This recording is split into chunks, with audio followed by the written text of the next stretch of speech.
औरत सा जज्बा सीने में रखता हूँ, भारत को सिकंदर से वापस। और चार पंक्ति और पढ़ता हूँ, फिर उसके बाद हम भी जगह खाली कर देंगे। सीखे सिखाए हैं सब दाव सरकारी सिखाओ मत, विरासत में मिली है हमको जमींदारी सिखाओ मत। और ये है विद्यमान पहले से हम में गंगा जमुना सी, हम माँ भारती के बेटे हैं, हमें वफादारी सिखाओ। तो हमें वफादारी की सीखने की आवश्यकता नहीं है। और एक पंक्ति और की मोहब्बत की जमीन है ये, इसका सम्मान मत बेचो, चंद सिक्कों के खातिर तुम अपना ईमान मत बेचो। बुजुर्गों ने लहू देकर रखा है आबरू इसकी, तुम सब कुछ बेच दो लेकिन ये हिंदुस्तान को बचाने की आवश्यकता है।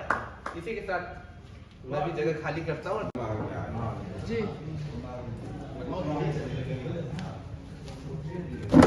पत्रकारिता लगाने का, संस्कृत करने का भी एक माध्यम है। और समाचार पत्रों में आज भी एक साहित्यिक कॉलम निकला कि हमारे हिंदी के जो अग्रणी रचनाकार थे उस जमाने के,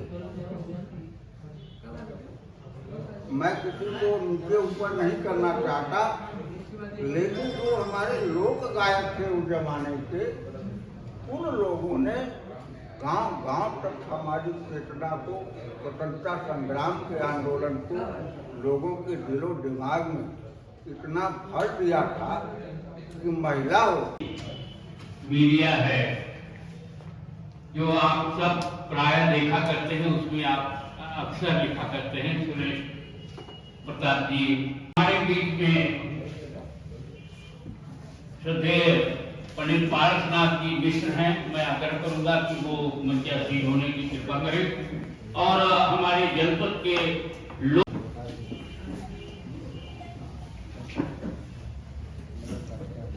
अब हमारे संपूर्ण अध्यक्ष और मां वाणी के चित्र पर माल्यार्पण करते हुए और दीप प्रज्वलित करके इस कार्यक्रम का शुभारंभ करने की कृपा करें। योगेंद्र नारायण जी, DK अंगाय जी आए और सरस्वती का चित्र वहाँ है। डॉक्टर साहब नजर भी कमजोर हो गई है। नहीं ठीक, कोई बात नहीं। ठीक है।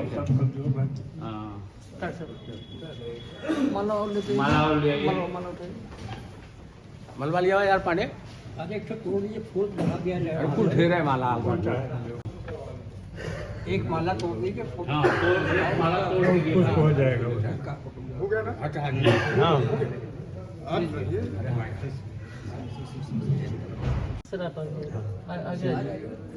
दस लोग आ जाए, शिवेंद्र जी आ जाए।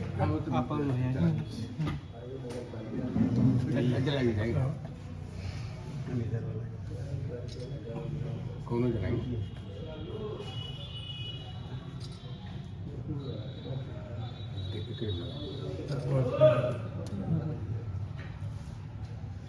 लगा देंगे।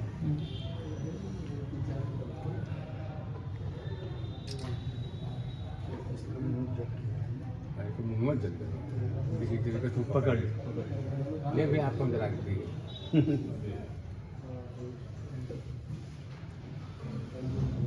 मां के चरणों में माल्यार्पण और दीप प्रज्वलन का कार्यक्रम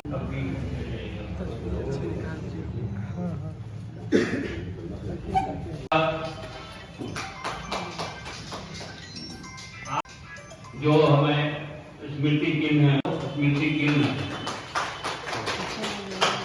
मुख्य अतिथि को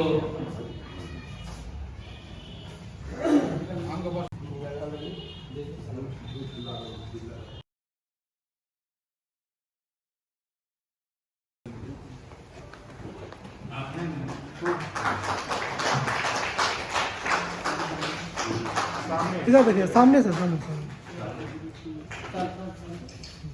आपको मन करें।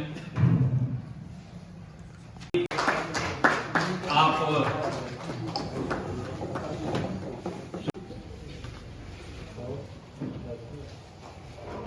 नागर जी से आग्रह है कि वो राम नाम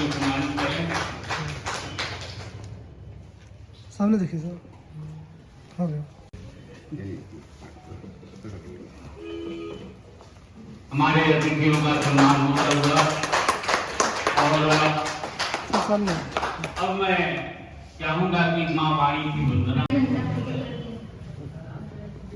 माँ तेरी ममता की छैया में जो कटते दिन हमारे, माँ तेरी ममता की छैया में जो कटते दिन हमारे, जिंदगी खुशहाल होती, जिंदगी खुशहाल होती और हम होते दुलारे। वाह, माँ तेरी ममता की छैया में जो कटते दिन हमारे, अर्चना करती तेरी माँ, अर्चना करती तेरी माँ, बस तुझी से प्यार करती, अर्चना करती तेरी माँ, बस तुझी से प्यार करती। वाह, सामने तुझको बिठा माँ सप्त का श्रृंगार करती, सामने तुझको बिठा कर सप्त का श्रृंगार करती। मैं तेरे आशीष से, माँ तेरे आशीष से मैं तोड़ लाती चांद तारे, माँ तेरी ममता की छैया में जो कटते दिन हमारे। बहुत बढ़िया। हर कथा हर काव्य में, हर कथा हर काव्य में माँ बस तेरा ही गान लिखती, हर कथा हर काव्य में माँ बस तेरा ही गान लिखती, हर कथा हर काव्य में माँ बस तेरा ही गान लिखती। मैं स्वयं को जान पाती, स्वयं का मैं भान लिखती, मैं स्वयं को जान पाती, स्वयं का मैं भान लिखती। मोह के बंधन,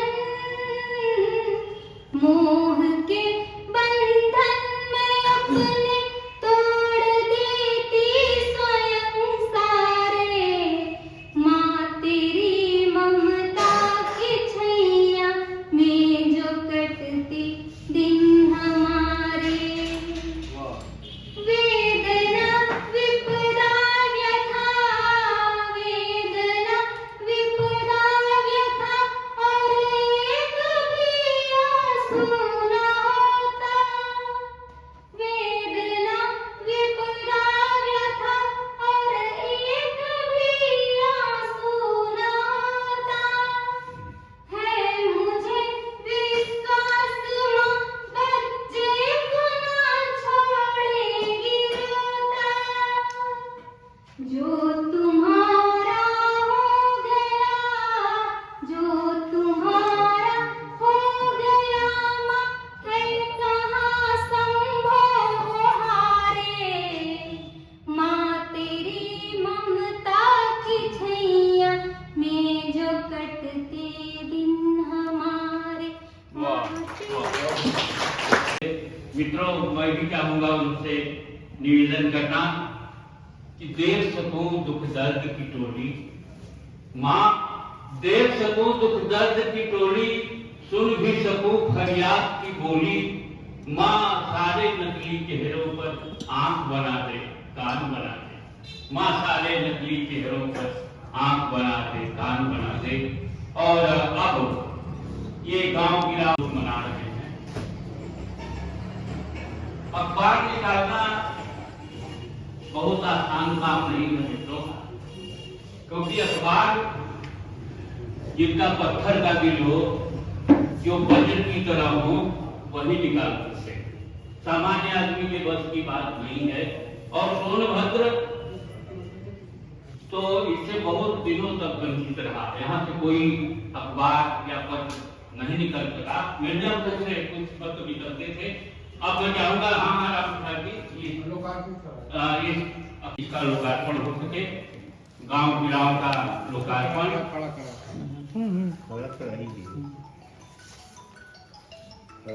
कृपया सभी लोग अपने हाथ में लेके इसे लोकार्पित करें।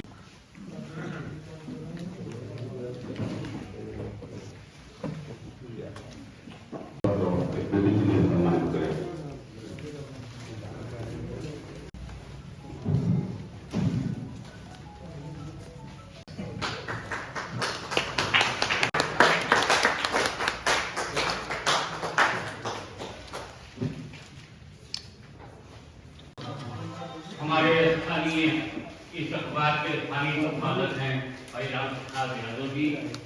और अब इस पत्र के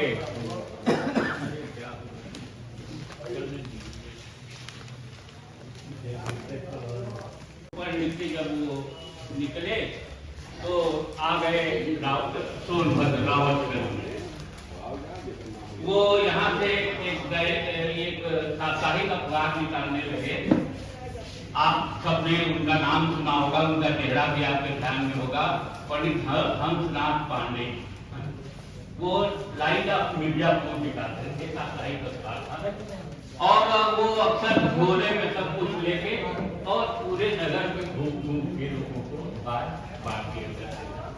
वो तपस्वी थे, अब तो इस धरती पर नहीं रहे वो।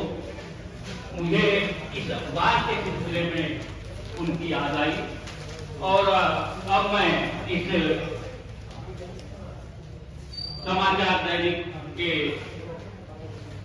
प्रधान संपादक श्रद्धेय विवेक से आग्रह करूंगा कि और अपने अतिथियों का स्वागत करते हुए इस कार्यक्रम को आगे बढ़ाएं। हिंदी दैनिक के 13वें स्थापना दिवस के अवसर पर आज उपस्थित हमारे मुख्य अतिथि डॉक्टर चौकीराम यादव जी, देश के माने जाने हिंदी के सशक्त हस्ताक्षर हैं। आपका अति व्यस्त कार्यक्रम था, उन्होंने दिल्ली से बात हुई हमारी तो आने के लिए बोले और अचानक उनको रविदास जयंती के अवसर पर बुला लिया गया और उसमें आप आते आते आपका पैर फिसल गया, किसी कारणवश कहीं लग गया और आप चोटिल हो गए। उसके बावजूद भी हम लोगों का आग्रह स्वीकार कर आप यहाँ पहुंचे हैं। मैं आपका गांव गिराव परिवार की ओर से हृदय से स्वागत करता हूँ, आभार व्यक्त करता हूँ। योगेंद्र नारायण जी वरिष्ठ पत्रकार हैं, आपने कई बड़े समाचार संस्थानों में कार्य किया है। पत्रकारिता के प्रति आपका बहुत बड़ा अनुभव है जो हम लोगों के साथ आज साझा होगा। आपको मैं अपने गांव गिराव परिवार की ओर से सभागार में पाकर गौरवान्वित हूँ। श्री केडियन राय जी, काशी पत्रकार संघ के पूर्व अध्यक्ष, वरिष्ठ लेखक स्तंभकार सुरेश प्रताप जी, आप लंबे समय तक दैनिक जागरण में रहे, प्राप्त होता रहा है। आप काशी पर आपकी तमाम उपलब्धियां हैं जो आपने लेखन के रूप में सजोया है और आपको पत्रकारिता के आयामों के विषय में जानकारी देंगे। आज यहाँ उन्हें अपने आशीर्वाद स्वरूप यहाँ उपस्थित हुए हैं।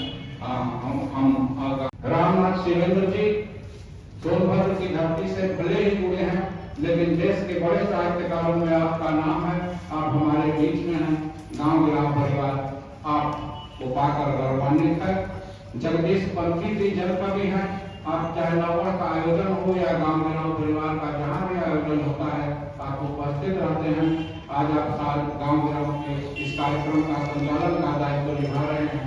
मैं आपका इस मंच सभागार में गांव गिराव परिवार की ओर से हार्दिक स्वागत करता हूँ। पारसनाथ मिश्र जी, आपकी दर्जनों किताबें हैं प्रकाशित हुई हैं, आप साहित्य जगत के सशक्त हस्ताक्षर हैं। मैं आपका हार्दिक स्वागत करता हूँ। डॉक्टर अरुण दास केसरी जी, देश के नामचीन साहित्यकार, जिन्होंने ऊर्जांचल की धरती को बौद्धिक संपदा के रूप में संजोया है, मैं आपका अपने मंच पर हार्दिक स्वागत एवं अभिनंदन करता हूँ।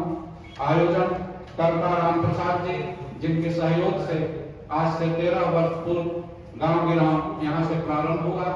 अब तक संक्षिप्त गोष्ठियां होती रही। हम लोगों का यह विचार था कि धीरे धीरे इस आयोजन को एक बड़ा स्वरूप दिया जाए, ताकि 8 फरवरी एक यादगार के रूप में ऊर्जांचल की धरती पर मनाया जा सके। आज के इस कार्यक्रम में जो हमारे सहयोगी हैं, वीरेंद्र बिंद जी, उप संपादक गांव गिराव, महेंद्र गांधी जी, अरविंद त्रिपाठी जी, जनरंजन द्विवेदी जी, मनीष पाठक, विकास वर्मा जी, अशोक जायसवाल जी, शुभांकर, दीपक केसरवानी, राकेश कुमार, अमित पटेल जी और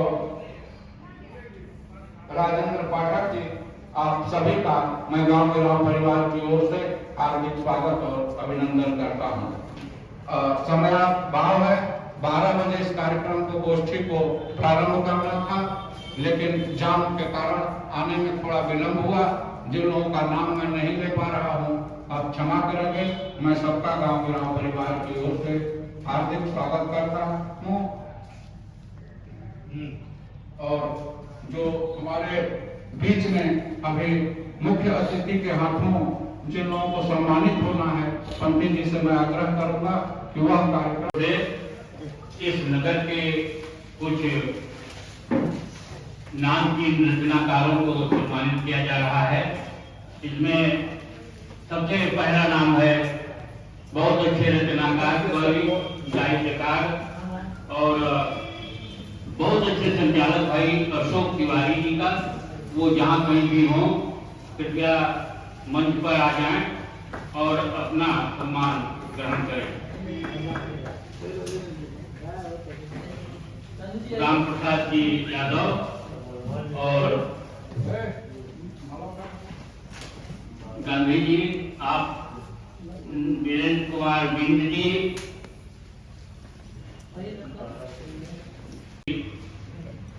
डॉक्टर चौधरीराम यादव जी के हाथों सम्मानित होते हुए ये हमारे जनपद के लिए, हमारे नगर के लिए बहुत ही गौरव का। दिल्ली दूरदर्शन से एक अपने ही जिले के रहने वाले हमारे मित्र यहाँ उपस्थित हैं, जो दिल्ली दूरदर्शन में नाट्य विभाग। हाँ हाँ सर, सही है सही है। इसहाक खान साहब मुख्य अतिथि से सम्मानित होते हुए मैं अब शहीद अफसर करारी अनुपम माली को सम्मानित करते हुए डॉक्टर चौधरीराम विश्वविद्यालय के हिंदी विभाग के हेड को ऐतिहासिक बना दिया है। आइए अब मैं इस कार्यक्रम को बिना विलंब के, क्योंकि 2 घंटा विलंब से हम चल रहे हैं। योगेंद्र जी हैं, बहुत ही क्रांतिकारी विचार रखते हैं। हमारे राय साहब हैं और सूर्य प्रकाश, आप उनके विचार मुझे सोचना है, क्योंकि हम जहाँ भी पहुँचना चाहते हैं, ये हमारा फ्यूचर, ये हमारी माटी, गोबर, नदी, नाले, पहाड़, खनन, ये सब सारी चीजें मेरे पीछे मेरे साथ चला, तो उसके गर्म या उसका सुबास आप कह लीजिए, वो मेरे साथ चलने लगता है। बहुत ही जटिल विषय है पत्रकारिता का, और आप लंबा तो हम तब की बात करेंगे, उनको प्रेरणा करना पड़ेगा कि हम तब को कहाँ से मान रहे हैं। 47 के पहले 1857 के तक ये निरूपण हमको मैं सीमित करता हूँ अपनी बात को। 1857 के पहले की बात मैं छोड़ देता हूँ। 47 के पहले पत्रकारिता क्या है? तो पत्रकारिता का संदर्भ आते ही कई चेहरे हमारे सामने घूमने लगते थे, और मैं तो एक बात के साथ पत्रकारिता कोई चिड़िया नहीं जिसे आप कहें। पत्रिका सघन प्रयास का जो खोज का जो शोध का जो बहुत मजबूती के साथ अपने बात करने की कला का प्रमाण। पत्रकारिता के संदर्भ में आप देखेंगे तो पत्रकारिता को समझ पाएंगे पत्रकारिता कितना जटिल है। तो मैं 47 के पहले अगर देखता हूँ कई चेहरे मेरे सामने आते हैं। महात्मा गांधी का चेहरा आता है, भगत सिंह का चेहरा आता है, उनके जो घोषणा पत्र है, जो उन्होंने चिट्ठी लिखी, जो उन्होंने पत्र लिखा, जो उन्होंने आर्टिकल लिखी, सुभाष चंद्र बोस का आता है, मालवीय जी का आता है। तमाम ऐसे चेहरे हमारे सामने आते हैं। हरिजन आता है, या नीति आता है। फिर आगे बढ़ते हैं तो लोहिया जी का नवजीवन आता है, और लोहिया जी के कुछ अखबार आते हैं, वो सब बात की आती है। उस समय था, आजादी के पहले आप ये नहीं कर सकते कि क्या हो रहा था, क्या हुआ था, तहसील से लेकर कुछ कलेक्टर से लेकर कुछ और इन्फॉर्मेशन। ये स्थिति है आज की तारीख में। 4,000 5,000 की मिला, अधिक होगा तो 10,000 किसी को मिलता होगा। सब वैसे ही, जब चाहे तो देश चाहे उसे निकाल दे, कोई उनकी मान्यता नहीं कि उनके लिए कुछ मिल जाए, उनका विशेष अधिकार हो, ऐसा कुछ नहीं। और एक बात और 75 के पहले जो मैं कहता हूँ, या 75 के कुछ बाद जब मैं कहता हूँ, तो 3-4 कानूनों के बारे में मैं चर्चा कर दूं कि ये कानून आए, राइट टू इंफॉर्मेशन ये कैसे आए, राइट टू फूड कैसे आए, राइट टू लिवलीहुड कैसे आए, वेलफेयर स्टेट के नाम, ये सब अधिकार हमें मिले, इसे किसी सरकार ने नहीं दिया। पत्रकारों के दखल की वजह से, पत्रकारों के घोर विरोध के बाद सुरक्षा है पत्रकार के पास, और पत्रकार इतना बड़ा रिस्क हुकूमत से कर रहा है, आखिर लेगा नहीं, हमें सोचना होगा इस विषय। और पत्रकार साहस करके कुछ लिखे भी है। तो एक अधिकार है विशिष्ट अधिकार का, एक अधिकार है सक्सेशन, दूसरा अधिकार जिसकी वजह से विसंगति है हमारे मानव समाज। 3 अधिकार ये हैं, 3 अधिकार एक विसंगति खड़ा करते हैं, दूरी खड़ा करते हैं आदमी आदमी। एक 3 अधिकार, विवेकाधिकार, विशिष्टाधिकार और उत्तराधिकार। तीनों को हटा के कल्पना क्या है, तीनों को हटा के लगाते हैं तो कहीं कोई विशेष गड़बड़ी नहीं। विशिष्टाधिकार से कोई खुश कर दे रहा है, विवेकाधिकार से चाहे तो जमानत दे, चाहे तो जमानत न दे, थानेदार आपको थाने पर से छोड़ दे, विवेकाधिकार है। तो विवेकाधिकार जो हर कानून की धारा में छपा, कानून के हर प्रोसीडिंग में जो चल रहा है, ये क्या है, विशेषाधिकार क्या है, और ये उत्तराधिकार कहते हैं परिवार मुक्त। एक परिवार के मुक्त करने से उत्तराधिकार से मुक्ति हमको नहीं मिल सकती। ऐसा प्रसाद इसी विषय पर एक उपन्यास अनिता देसाई ने आया था, जिसने कि उसको बुकर मिला था, लॉस ऑफ इनहेरिटेंस। वो सोचते हैं, लेकिन हम लोग सोच भी नहीं पाते कि हम उत्तराधिकार के बारे में सोचें। परिवारवाद के बारे में सोचा गया है देश में, और एक परिवार खड़ा कर दिया करें। मैं पक्ष नहीं ले रहा, लेकिन परिवार से मुक्ति चाहिए, परिवार का नाम भी रखना चाहिए कि हमें नहीं पता है। पत्रकार करता है बहुत साहस के साथ इन विषयों को देश में एहसान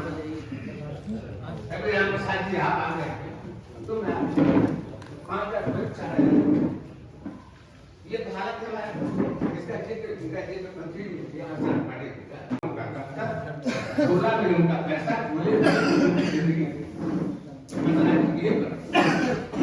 बंद हो गया, मैं नमन करता हूँ ऐसे सरकार को जो अखबार चला, कैसे चला रहे हैं यह भी एक शोध का विषय है। तेरा द्विवेदी जी इस अखबार को कैसे चला रहे हैं, इस पर भी सोचना चाहिए।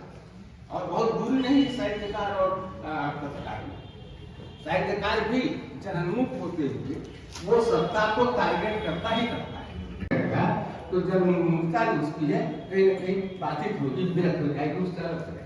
पत्रकार तो तय किए होंगे, हमें जनता के साथ चलना है, सत्ता के साथ हमको नहीं चलना, लेकिन उसके बाद शिवेंद्र जी आपको पत्रकारिता के उस आयाम को बता रहे थे।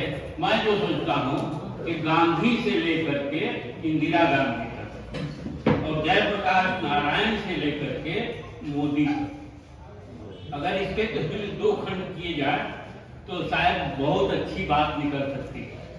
गांधी से लेके इंदिरा गांधी तक और जयप्रकाश नारायण से लेके मोदी तक। मैं इस विषय का जानकार नहीं हूँ, लेकिन जो कुछ मैंने झेला है, जो कुछ मैंने सोचा है कि रोज बदलने वाली चीज, जैसे युग धर्म बदल जाता है तो उस तरह से प्रतिदिन बदलने वाली स्थिति है। बहुत ज्यादा रवीश कुमार पैदा नहीं हो सकते, बहुत ज्यादा ऐसे लोग नहीं पैदा हो सकते जो अपनी सच बात कह सके, क्योंकि आज हर व्यक्ति नट बोल्ट में फंसा हुआ है। आइए मैं अगले वक्ता के रूप में श्रद्धेय पार्थ निश्चित से आग्रह करूंगा कि वो आए और इस विषय को थोड़ा विस्तार देने का कष्ट करें। इस बात का भी ध्यान रखेंगे कि अतिथियों को जाना है, हम कम से कम शब्दों में अपनी बात कर सके तो अच्छी बात हो। और राष्ट्रीय धरोहर के रूप में हमारे मुख्य अतिथि तथा मेहमानों को वंदन करते हुए मैं आपको प्रणाम करता हूँ।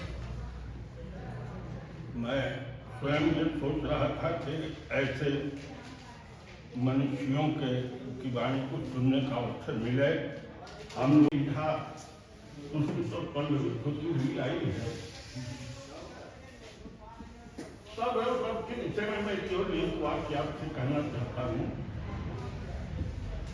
कि जब पत्रकारिता विकास के मार्ग पर थी तो लोग धर्म का रक्षण और लोक सेवा इसके मुख्य कार्य थे।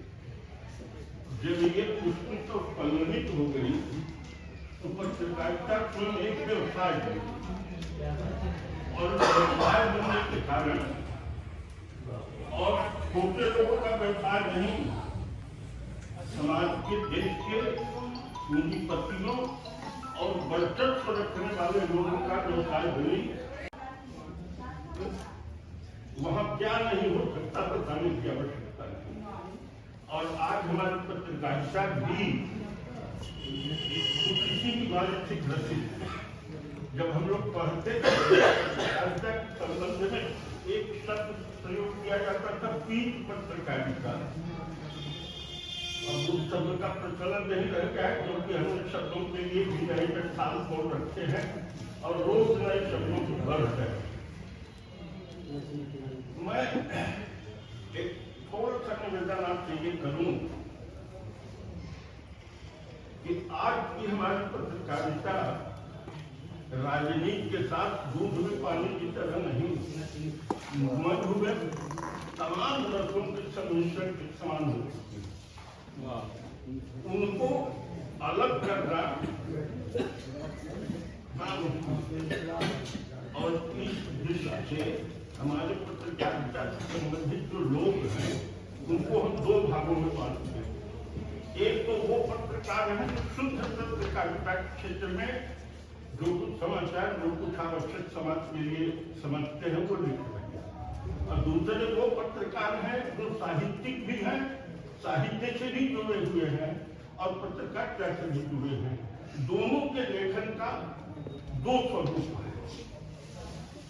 इसके बाद कि जब ये पूंजीपतियों का व्यवसाय बना तो लाभ और हानि इसका मुख्य उद्देश्य हो गया, और उस लाभ और हानि की खेल में अब जो कुछ हो रहा है उसमें देश में बैठा हुआ हर आदमी समझ रहा है, हर आदमी पढ़ रहा है, हर आदमी देख रहा है। चाहे इसका कोई भी स्वरूप हो, नई टेक्नोलॉजी के विकसित होने के कारण पत्रकारिता के तथ्य और स्वरूप में अभूतपूर्व परिवर्तन हुए हैं। चाहे वो साहित्यिक पत्रिकाएं हों, चाहे वो खेल संबंधी पत्रिकाएं हों, चाहे विज्ञान संबंधी पत्रिकाएं हों, चाहे राजनीति से संबंधित पत्रिकाएं हों, उनके तथ्य और स्वरूप दोनों में अभूतपूर्व परिवर्तन हुआ है। बहुत कुछ सुना करके इसके संबंध में मैं एक छोटी सी घटना अपने मुख्य को सुनाना चाहता हूँ। उतर रहे हैं आसमान से धरती पर ये गीत बहुत तेजी से, उतर रहे हैं आसमान से धरती पर ये गीत बहुत तेजी से, अवश्य कहीं देखे होंगे पड़ी हुई लाश, अवश्य कहीं देखे होंगे पड़ी हुई लाश। आगे भी हम मरते रहेंगे, यूं ही हम उतरते रहेंगे और अपना पेट भरते रहेंगे। अगर आगे हम अपने रक्षा की कोई ठोस व्यवस्था नहीं की तो ध्यान रखिए, अब ये हमारे मरने का भी इंतजार नहीं करेंगे, जिंदा रहेंगे और सहज ही पता करेंगे। जहाँ तक विकास की बात है उसमें एक क्षण का मैं आपको सुना के अपनी बात को खत्म कर रहा हूँ। तुम तपन से प्राण पाने के लिए पहले ही विकराल व्यालों के भयावह पंचतले सो रहे हो, जानकर अनजान। तुम जिस ऊंचाई पर खड़े हो ले रहे प्रेक्षण सुखद दिक्काल का वह कुछ नहीं, बारूद का एक ढेर है। अभी आप सुन रहे थे श्रद्धेय पारसनाथ मिश्र। साग सब्जी खरीदा और उस साग सब्जी वाले से कुछ झगड़ा हो गया, तो सब्जी वाले ने लड़के को एक टाका मार दिया और वो आया कॉलेज में, फिर 2-4 अपने साथियों के लेकर के वहां गया और उसकी दुकान को विजिट कर दिया। और इसके बाद वो थोड़ा उस जमाने के अच्छे नेता तरफ एकदम भयानक स्थिति पैदा हो गई। ऐसा दृश्य मैं 72 साल का हो रहा हूँ, मैंने कभी नहीं देखा था अपने जीवन में जो घटना घटी। इसके बाद यहाँ से भी एक अखबार उनके संरक्षण में निकलता था, श्रद्धेय एडीएम साहब के। 2 दिन बाद वो अखबार निकला और उसने हेडिंग लगाया इस घटना के लिए कि तथाकथित लाठीचार्ज। तथाकथित सारे लोग देख रहे थे, दौड़ा के पीटे जा रहे थे लड़के, और इतने मैंने अस्पताल में पहुंचाए हुए लड़कों को भी बाहर निकाल के पीटा। ये यही बगल में तहसील थी, चाय की दुकान पर सभी पत्रकार और ये सब लोग आके बैठते थे। मैं भी दुर्भाग्य से वहां आ गया, तो जिन लोगों ने लिखा था कि तथाकथित लाठीचार्ज, तो मैंने उनसे पूछा कि क्यों मित्र, कल तुम नहीं थे क्या शहर में? हाँ थे। देखा नहीं तुमने? देखा। तुमने कहा तो तथाकथित लाठीचार्ज क्यों लिखते हो? लिखे होते कि भयानक लाठीचार्ज किया पुलिस ने यहाँ। पत्रकार गुस्सा गए, अरे बड़ा लिखोइया था है तो तुम्हें क्या लिखा? तुम तो लिखा तुम। एक रचनाकार, एक कवि मैं अपने को नहीं कहता, लेकिन शब्दों को जोड़ लेता हूँ, इसलिए उसमें नाम आ गया है मेरा। मुझे बहुत दुख हुआ कि अरे बाप रे बाप, मुझसे वह में छोट व्यक्ति मुझे लगा रहा कि तुम भी क्यों नहीं लिखते हो? तुम ही लिखे कि ये लाठीचार्ज हुआ और क्या क्या हुआ। गीतकार कैसे विरोध कर सकता है? मैंने एक रचना लिखी। मैं चाहता हूं कि आज के इस शुभ अवसर पर, मैं कभी नहीं सुनाता हूं, आज आप सबके वो हाजिर नाजिर जान के वो रचना सुनाना चाहता हूं। छोटी सी रचना है, आप सुन लें।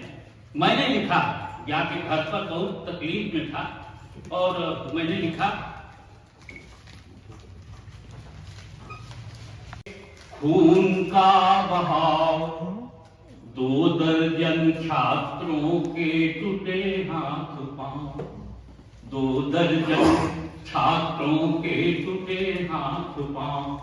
और साग पात बेचने की बात से ये झगड़ा शुरू हुआ था। मैंने लिखा कि साग पात की बातें बंदूक की शान, धरती वाले सर पर लिए आसमान, धरती वाले सर पर हर चेहरे पर अजीब तरह का तनाव, 2 दर्जन छात्रों के टूटे हाथ पांव। यहां तक कि जब जो लोग अस्पताल में भाग के चले गए थे, उनको अस्पताल में से निकाल के और पीटा गया, और उस समय यहाँ के एसडीएम पैर उनका जख्मी हो गया था, टूट गया था, उसी अस्पताल में वो भर्ती थे। और जब उन्होंने हस्तक्षेप किया कि अरे भाई क्या कर रहे हो, आप कौन है?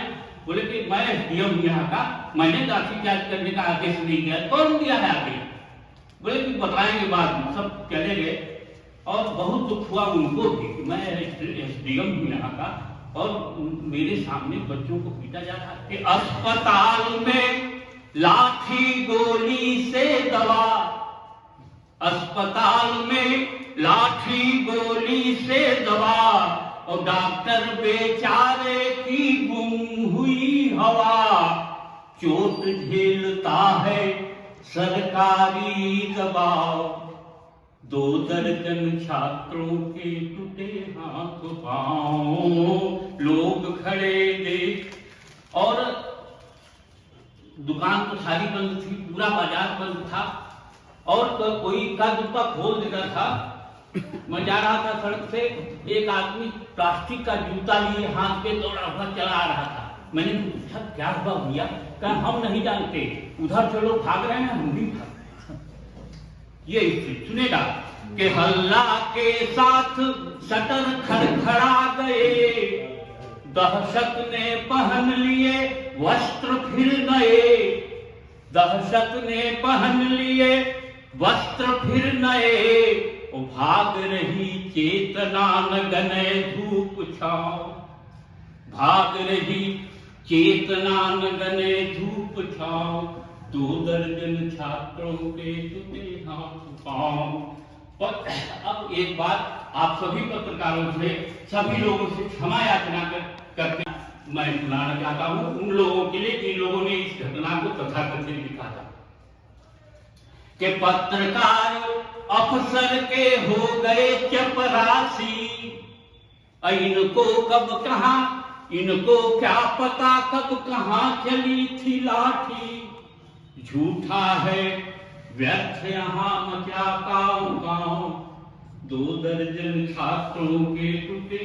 अब अंतिम स्थितियां देखिएगा कि नेता ने, अब नेताजी आ रहे हैं कई दिनों के बाद, नेता ने भाषण का पाया मौका, और दुकान बंद है तो सेठानी ने घर में गर्मी छौंका, सेठानी ने घर में गर्मी छौंका, हर नुक्कड़ पर मौसम सिर्फ खाओ, 2 दर्जन छात्रों के अब बुद्धिमान लोग वर्गवाद में फंसे, जो बुद्धिमान इस पार्टी के हैं उस पार्टी के हैं, बुद्धिमान लोग वर्गवाद में फंसे, कहने वाले हैं नट बोल्ट में कसे, कहने वाले हैं नट बोल्ट में कसे, इस तरफ से हर शहर पका रहा पुलाव, 2 दर्जन छात्रों के टूटे हाथ पांव। तो इस तरह से कभी कभी कवि भी, साहित्यकार भी ऐसी स्थितियों को चिंतित करने की वही काम मैंने किया था। आप सबको बहुत बहुत धन्यवाद, आपने सुना। और मैं अब अगले वक्ता के रूप में श्रद्धेय सुरेश द्वारा आयोजित इस समारोह की अध्यक्षता कर रहे डॉक्टर अरविंद दास केसरी जी, मुख्य अतिथि प्रोफेसर चौकीराम यादव जी, हमारे वरिष्ठ साथी पत्रकार योगेंद्र नारायण जी, केडीएन राय जी और साथी, आप लोगों ने यहाँ बुलाया है, इससे मुझे जो है मैं खुद अपने को गौरवान्वित महसूस कर रहा हूँ। और एक चीज स्पष्ट कर दें कि पत्रकार का काम जो है भाषण देना नहीं है, तो मैं वो भाषण की एक शैली है, वो शैली मैं नहीं जानता हूँ या मैंने काम ही नहीं किया उस शैली में, बातचीत की शैली है। और अगर जो आपको किसी भी संदर्भ में कोई सवाल पूछना हो तो बीच में आप सवाल खड़ा कर सकते। तो मैं ये मानता हूँ कि पत्रकार का मुख्य काम जो है 3 काम है। पहला, चीजों को देखना, दूसरों की बातों को सुनना, और फिर जो है सवाल पूछना, लोगों से भी सवाल पूछ करके वो अपनी सूचनाएं एकत्रित कर सकता है। लेकिन आज जो है यह तीनों काम पत्रकार जो है भूल, वो देखते ही नहीं। जैसे अभी आपने सुनाया एक कविता कि लाठीचार्ज हुआ, लेकिन अखबारों में खबर छपी कि तथाकथित लाठीचार्ज, मैंने वो देख नहीं जाता पत्रकार। तो अगर जो आप देख नहीं रहे हैं, सुन नहीं रहे हैं, लोग कह भी तो रहे हैं, बताएंगे लोग क्या होगा, और सुन भी नहीं रहे हैं, तो आप कुछ लिख भी नहीं सकते। जो कुछ भी आप लिखेंगे, तो पहला काम तो एक पत्रकार बनने की लाभ देखना और दूसरों को सुनना, उनसे संवाद स्थापित करना। हिंदुस्तान सारी का तमाम अखबार निकल रहे थे, मैगजीनें निकल रही थी, पत्रिकाएं निकल रही थी, लोग विचार दे रहे थे, लेकिन वो चीजें जो है खत्म हो गई। इसलिए खत्म हो गई कि जो टेक्नोलॉजी है आप बाहर निकले कोई फर्क नहीं पड़ता, किसी अखबार को सर्कुलेशन कुछ लेना ही देना है, उनको सिर्फ विज्ञापन चाहिए और रंगीन ये दिखावटी दुनिया। जैसे आदमी आप जिस घर में जब निकलते हैं, आपका जो पहनावा है, आपकी जो संस्कृति है, आपकी जो पहचान है, उसको आप खुद छोड़ने के लिए तैयार है, अपनी वेशभूषा। और जब खाने की आदत बदलेगी तो सोचने की आदत बदलेगी, सोचने की आदत बदलेगी तो आपका पहनावा बदलेगा, और जब पहनावा बदल जाएगा तो आप उसी तरीके का व्यवहार करने लगेंगे। ये यहाँ कहा जाता है वहाँ रेंगना शुरू करते हैं, तो अब उसकी रीढ़ की हड्डी ही नहीं है, उसके अंदर अपनी बात कहने का दमखम ही नहीं पाएगा। और खबरें जो आज की तारीख में खबरें बिजली की गति से, एक रिपोर्टर हो, सिटीजन रिपोर्टर, आपके पास कोई खबर है, आप अगर जो यहाँ से निकल रहे हैं, सड़क पर कुछ देख रहे हैं, तो आपके पास खबर है, इसमें आप मोबाइल जानकारी लीजिए, एक तस्वीर की फोटो दी, हर आदमी फोटोग्राफर हो गया है, रिपोर्टर हो गया है, और इनडायरेक्ट वे में आपको वो शाम होते होते 7-8 बजे तक टेलीविजन चैनलों पर जो है बैंक की भाषण में आ जाती हैं, और दूसरे दिन सुबह आपको अखबार वही खबरें पढ़ने को मिली। तो जो पत्रकार है वो कहीं जाते ही नहीं इस बात पर, क्योंकि इस बात पर तो जो आदमी ढूंढ रहा है, आप जो देख रहे हैं चीजों, तो वो चीजें आपने खबर एक डाल दिया, यहाँ एक्सीडेंट हुआ, उधर से गुजर रहे हैं संजोग से, तो आपने एक तस्वीर खींची और 4 लाइन दे दिया कि चौराहे पे एक्सीडेंट, ये सूचना चारों ओर प्रसारित हो। तो मैं ये कह रहा हूँ कि बिजली की गति से खबरें दौड़ रही हैं, और उन खबरों पर जो नियंत्रण करने वाली संपादक की एक संस्था होती थी, उस संपादक को अब मैनेजर की समझ नहीं, उस संपादक को मैनेजर की भूमिका में खड़ा करती है। अब संपादक की कोई जरूरत ही नहीं, अब वो मैनेजर बन गया है, ऑफिस का मैनेजमेंट देख रहा है कि पहले प्रूफ रीडर कोई कितना बड़ा विद्वान हो, अगर आप 10 लाइन लिखें या 1 पेज लिखें, उसमें 2-4 गलतियां हो, मात्रा की गलतियां हो जाएंगी, वाक्य की गलतियां हो सकती हैं। कोई इतना परफेक्ट विद्वान नहीं है, जहाँ तक मैं समझ रहा हूँ, कि 10 पेज वो लिखे कोई गलती ही ना हो, सब सही हो। एक तीसरे आदमी से पढ़ रहा है, उसको प्रूफ रीडर आज की तारीख में खत्म हो गया। एक फोटोग्राफर होता है, रिपोर्टर खुद फोटोग्राफर भी हो, उसके पास मोबाइल आ गया है, जैसे आप फोटो खींचते हैं वैसे वो भी फोटो खींचते, तो फोटोग्राफर की भी प्रक्रिया है, लेकिन अगर जो ये अपेक्षा की जाती है कि खबर अगर जो दे रहा है रिपोर्टर, तो फोटो भी दे, और दूसरा उसकी कॉपी जो है चेक करने वाला एक सीनियर संपादक हुआ है, तो मैनेजर हो गया, तो मैनेजमेंट के साथ बैठ करके चाय पीता है, उसको संपादकीय से कोई लेना देना नहीं, तो खबरों पर कोई नियंत्रण। एक पत्रकार जो रिपोर्टर है, उसी से अपेक्षा की जाती है कि वो अपनी स्पॉट पर जाए, खबर को कलेक्ट करे, और उसके बाद उन खबरों को जो है बना करके परफेक्ट फॉर्म में दे। यही नहीं, अखबार में जो पेज आप देख रहे हैं, ये जो पेज देख रहे हैं, ये रिपोर्टर के जिले ही लगा दिया गया कि ये पेज भी वो तैयार कर। पेज मेकर जो थे हर अखबारों में 7-8 पेज मेकर हुआ करते, तो वो पेज मेकर की भूमिका भी रिपोर्टर ही आ गया है। वो 8 बजे एक पेज तैयार कर देगा, एक पेज बनाना है, उसको एक पेज बनाना, 10-12 लोग हैं, एक पेज हो गए। तो इस तरीके से टेक्नोलॉजी जो है चीजों को बदल रही है, और जो बदलाव आ रहा है, जो आप किसे कहते हैं 75 वर्ष के संदर्भ में पत्रकारिता और अवस्था। अब अभी बहुत से लोग ऐसे होंगे अपने बीच में, लेकिन हमें रास्ता इसी में से चुना। जब कालिदास जी हुए थे तो उनके पास न कंप्यूटर था, न फाउंटेन पेन था, न पावरपॉइंट पेन था। वो तो किसी चिड़िया के काम से या गिरीश या सिलिंडर, लेकिन उत्कृष्ट साहित्य रचना।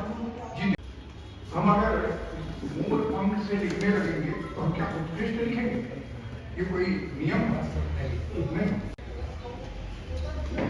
सवाल यह नहीं है कि मीडिया जो है, जो हमारी संप्रेषण की भाषा है, जो उसकी वो है तरीके हैं, बदल गए हैं, बदल रहे हैं। हमें उसमें रास्ता चुनना होगा, अपना रास्ता बनाना होगा। ये अभी जो आज का बात प्रिंट मीडिया, उसकी चर्चा हो रही है, क्या स्थिति हो गई है, क्या हो गया, शिवेंद्र जी ने भी बताया, वेद जी ने भी बताया। ये अखबार का हेडिंग आपके सामने है और आपका अखबार अभी आपने इसका विमोचन किया। क्या हेडिंग देखिए, ये समाचार आज के जितने बड़े अखबारों का अछूत समाचार, जरा देख लीजिए दैनिक जागरण के समाचार और है तो कहाँ, जरा देख लीजिए। और दूसरे अखबार हिंदुस्तान में तो बड़े बड़े अखबार हैं। तो कागज का पन्ना महत्वपूर्ण नहीं,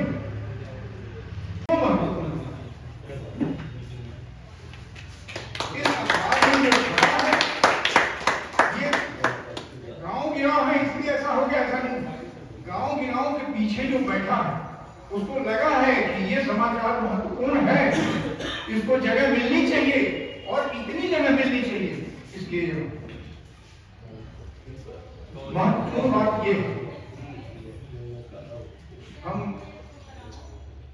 ये तो जो चर्चा हो रही थी उसके संदर्भ में हमने कहा बात हम लोग अर्जुन दास जी हमारे लोगों के बीच में बैठे हैं। अर्जुन दास केसरी जी, कपिल, सुधेंदु पटेल, शेख जैनुल आबदीन और मुनीर बख्श आलम जी यहाँ पर एक थे उबरा में, कवि शुष्क याद है ना? हाँ, अब वो भी दिवंगत हो गए, मुनीर जी भी दिवंगत हो चुके हैं। शेख जैनुल आबदीन यहाँ नहीं है, कुछ दिन पहले उससे बात हुई, बहुत करीब 2-3 साल पहले। सुधेंदु पटेल जयपुर में, अतिबल दिवंगत। तो ये तीन की जो गाहे बनाए जब वो यहाँ पर आ जाते हैं, उस समय हम लोग पत्रकारिता नहीं करते, लेकिन यहाँ के बारे में एक दिमाग में था जानकारी लेने की क्या है, क्या हो रहा है।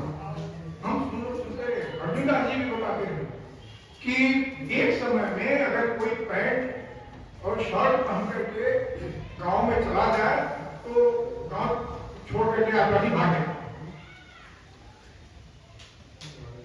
कि कोई साहब, ये स्थिति थी। आज तो स्थिति नहीं, आज वो प्रबुद्ध है, ज्यादा समझदार हो गया, लेकिन जितना होना चाहिए नहीं, जितना होना चाहिए अपने अधिकारों के प्रति नहीं है। मैं एक प्रसंग से चर्चा कर रहा हूं। विस्थापन की समस्या पर हमने बहुत लेख पढ़े, निर्मल वर्मा से लेकर के तमाम लोगों के लेख पढ़े उसमें, लेकिन विस्थापन जब हो रहा था उसके बारे में मैं नहीं मिला पढ़ने। वारिंग जी यहाँ पर है, शायद आप लोग नहीं जानते हैं। वारिंग जी यहीं पर थे, सरकारी कर्मचारी थे। उनका एक उपन्यास आ रहा बिजुल बन में, बिजुल बन में आपने देखा होगा, जानते होंगे, लेकिन हम लोगों ने सही कहा। तो उस विस्थापन जब हो रहा था तो क्या हुआ, कैसे होगा? हमारे गुरुदेव और आज के मुख्य अतिथि प्रोफेसर चौकीराम यादव जी, समारोह की अध्यक्षता कर रहे अर्जुन दास केसरी जी, गाँव के संपादक श्रीधर त्रिपाठी जी, पारसनाथ जी, शिवेंद्र जी, ये सुरेश प्रसाद जी, योगेंद्र जी, पंजी जी, साथी सुनील तिवारी जी, संतोष जी, मित्रों, आज का जो हमारी चर्चा का विषय है पत्रकारिता, पत्रकारिता तब और अब वाले लोग हैं, उनकी सोच यही है कि क्या तब और अब की पत्रकारिता में कोई बदलाव आया है।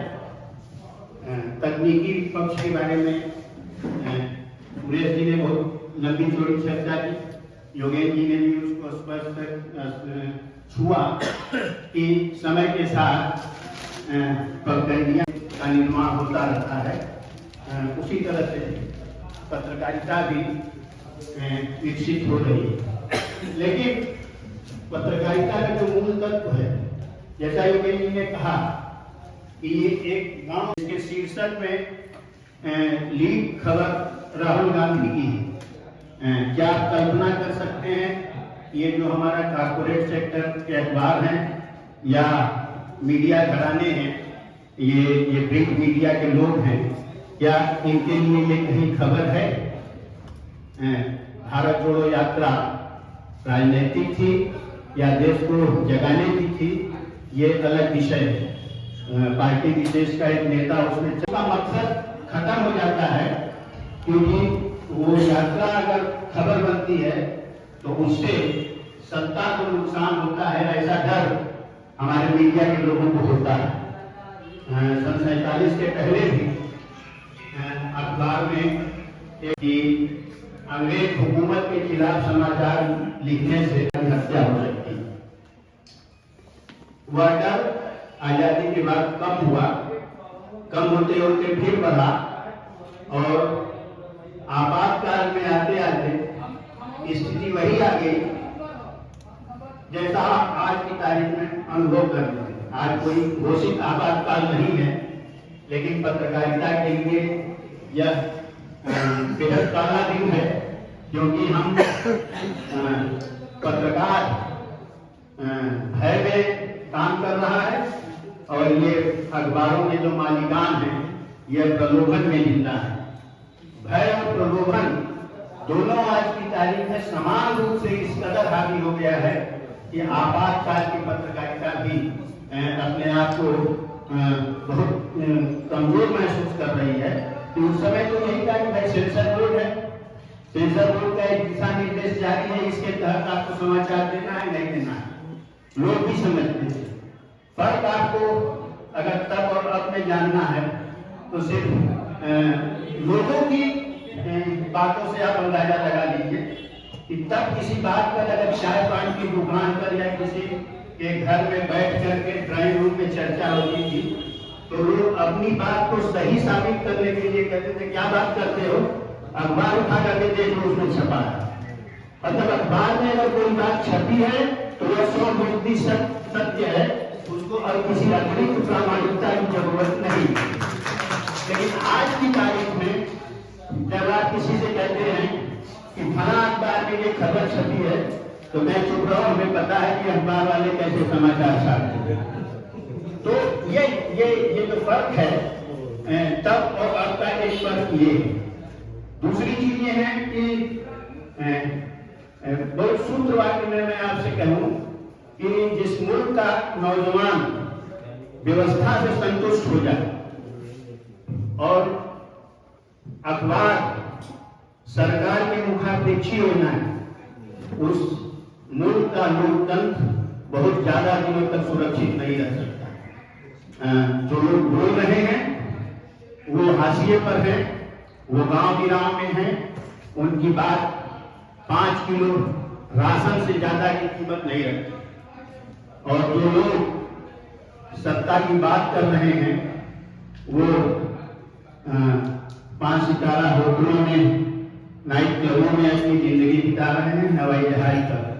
और सुखद जिंदगी हर किसी को प्यारी होती है, तो हम प्रलोभन की जिंदगी जी रहे हैं। अखबार भी जैसा समाज चल रहा है वैसे ही अखबार भी चल रहा है। एक सबसे बड़ी चीज और है जो मैं कहना चाहूंगा कि जैसे इतिहास की बात है, कहा जाता है कि इतिहास को तोड़ मरोड़ कर पेश करने की कोशिश की जा रही है, हो रही है, अच्छी तरह से हो रही है। इलाहाबाद का नाम प्रयागराज रख देने से कोई बहुत बड़ी क्रांति नहीं आ जाती। मुगल सराय का नाम दीनदयाल उपाध्याय नगर रख देने से मुगल सराय का कायाकल्प नहीं हो जाएगा। मुगल गार्डन का नाम आप अमृत उद्यान रख लीजिए, इससे कोई फर्क नहीं हो जाता। तो हमारी तो चीज ये है कि आपने साहब गांव नाम छापा और मैं इसको अपने घर ले गया और उसके बाद इसका नाम बदल करके जो है इंडियन राइट अखबार कर दिया। कुछ अपना करके दिखाओ, कोई अपना एक नगर बसाओ, तो बात समझ में आती है। बनी हुई चीजों के नाम बदल देने से इतिहास नहीं बदलता। और जब और लोग ये आरोप लगाते हैं कि ये आज की हुकूमत में ईस्ट इंडिया कंपनी के चाटुकार लोग बैठे हुए हैं, तो लोगों को थोड़ा सा नागवार लगता है, जरूर लगता है। लेकिन हमको एक चीज बताइए कि किसी ने वेलिंगटन स्क्वायर का नाम बदलने की कोशिश की है? इलाहाबाद में बेली रोड का नाम बदलने की कोशिश की है? नहीं। रॉबर्ट्स में जो है इसका नाम आप बदल देंगे, आज नहीं तो कल बदल देंगे, तो जब दबाव पड़ेगा तो उस पर चर्चा है। लेकिन नाम बदल देने से स्थिति नहीं है। हमको बदलाव की वो चीज है। आज की तारीख में सब लोग शिक्षा जगत से जुड़े हैं। गुरुदेव बताएंगे आपको, हम तो सेंट्रल यूनिवर्सिटी से संबंधित रहे हैं, कि ये सरकारें सबसे कम खर्च का इनका बजट जो है वो शिक्षा पर है, क्योंकि ये चाहते नहीं है कि शिक्षा को विकास मिले। ये सड़क बनाएंगे क्योंकि उसमें कमीशन खोरी की पर्याप्त गुंजाइश है। ये आप निर्माण करते हैं, सरकार का पैसा मतलब आपका पैसा, आपके पैसे से कंस्ट्रक्शन होता है, निर्माण हो जाता है, और फिर किसी बड़े औद्योगिक घराने के हाथ में वो संपत्ति सौंप दी जाती है।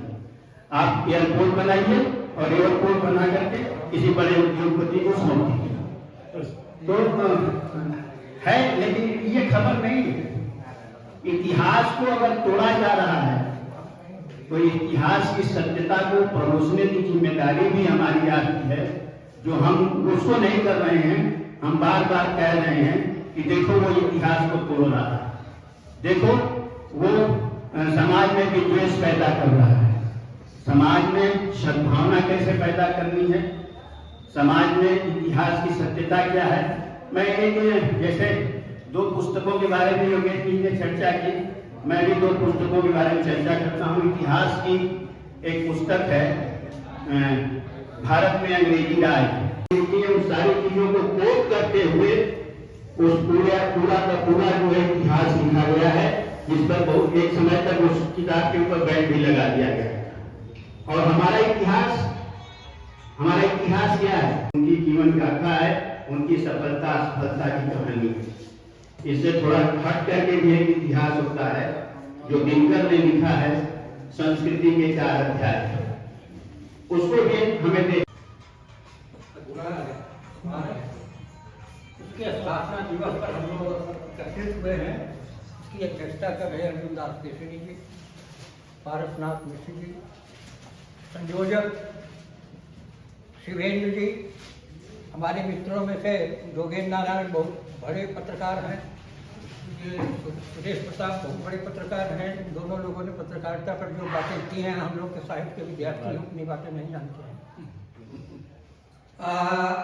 अभी राय साहब ने कुछ बड़ी बातें की हैं और अच्छी बातें की हैं। आज के समकालीन पत्रकारिता की स्थिति पर बात की है। क्या कर रहे हैं हम लोग? आज पूरी हिंदी की पत्रकारिता, चाहे वह प्रिंट मीडिया हो, चाहे वह इलेक्ट्रॉनिक मीडिया हो, पूरा मीडिया हाउस कारपोरेट के कब्जे में है। हाँ, सही बात है। वाह वाह वाह। और हमारे सारे पत्रकार ठेके पर पत्रकारिता कर रहे हैं। कौन चला रहा होगा? अब अगर आशा है तो इन्हीं क्षेत्रीय पत्रकारिताओं से आशा है, यही कुछ कर सकती है गांव के लिए, समाज के लिए, जनता के हित।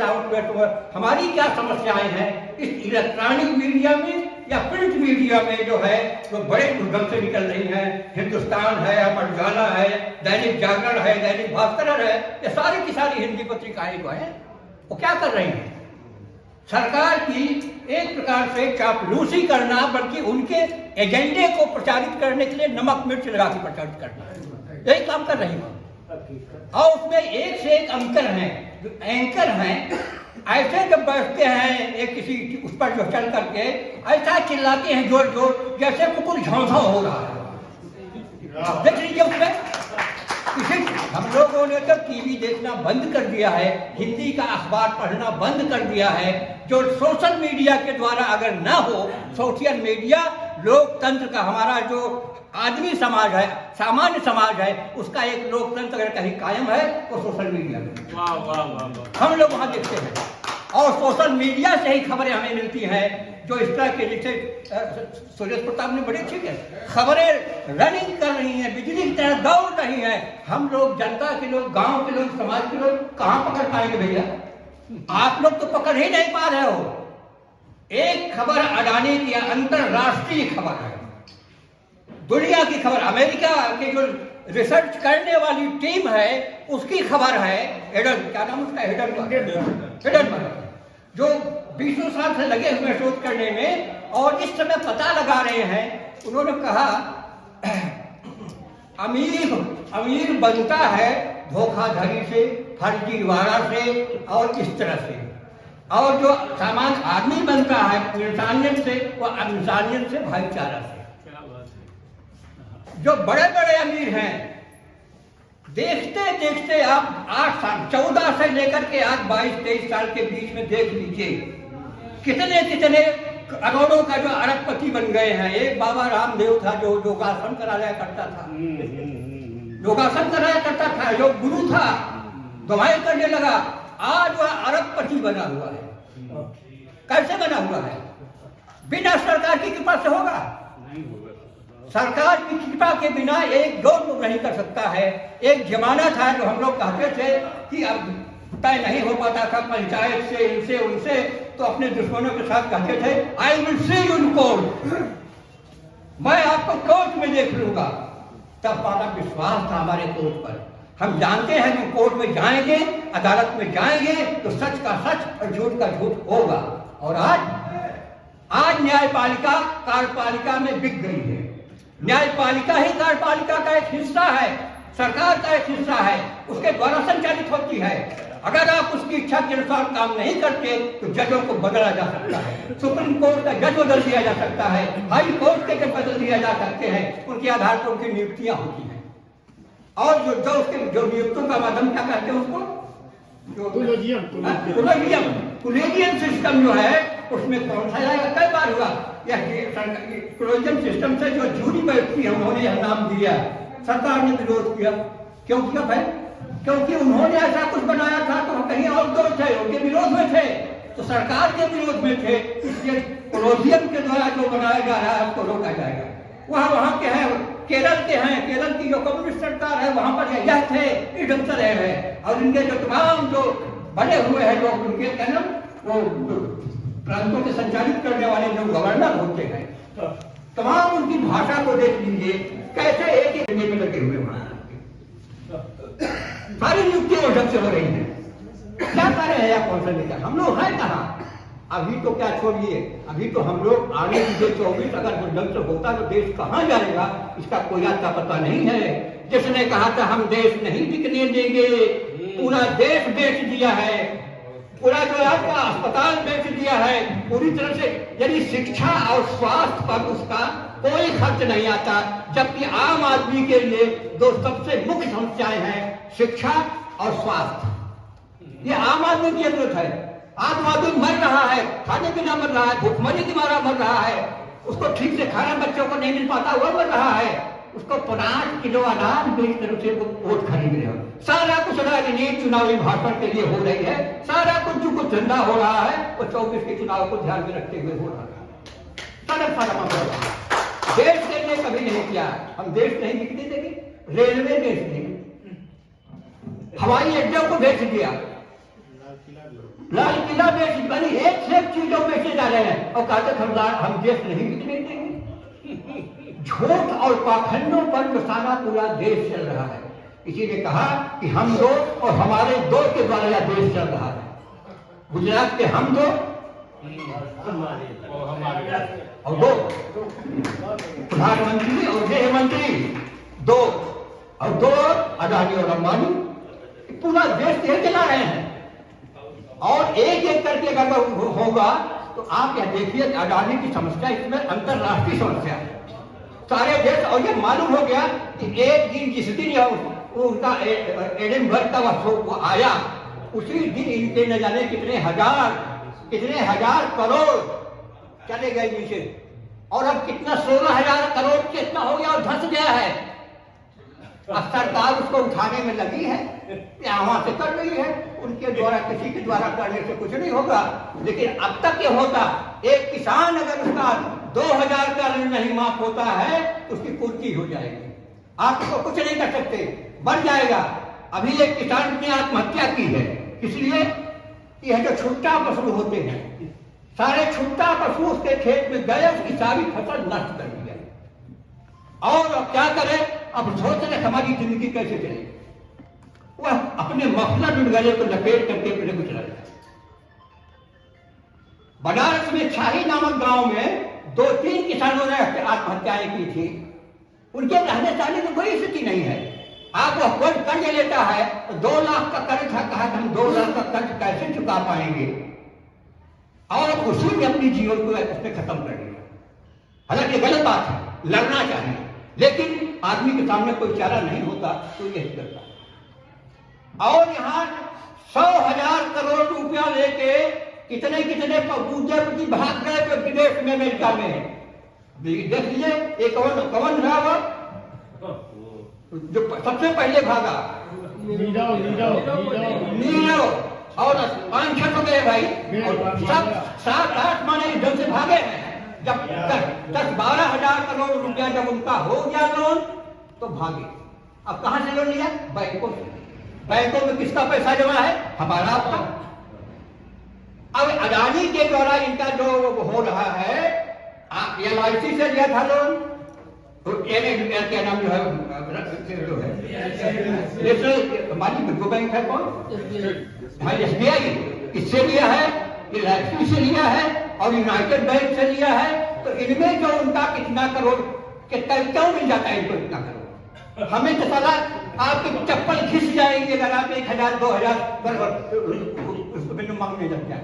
लेकिन तो 20,000 करोड़ 15,000 करोड़ कौन सा बैंक दे देती है, कौन सा मौसम दे देती है, क्या दे देगा भाई?